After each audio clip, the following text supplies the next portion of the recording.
tamang-tama kasi ang topic natin ngayon ay worship, pagsamba.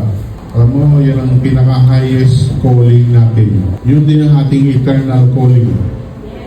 Pag namatay ka, wala nang trabaho, wala nang negosyo, wala nang pag-aaral, wala nang simbahan. Pag namatay ka, alam gagawin mo?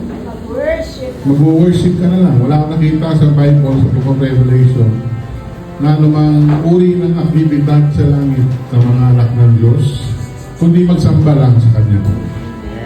Amen. So, kung dito hindi ka marunong magsamba, ano kaya sa Kanyang harian na, no? So, dito sa lupa, practice lang ito.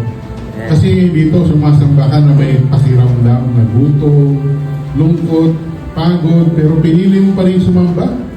Sa langit, wala nang pagod, wala nang gutom, wala nang lungkot. Automatic, sasamba ka na talaga. Kaya sa lupa, ang pinaka-scoring talaga, dito mo dapat matutunan sumamba sa spirito at katotohanan habang ikaw ay buhay pa.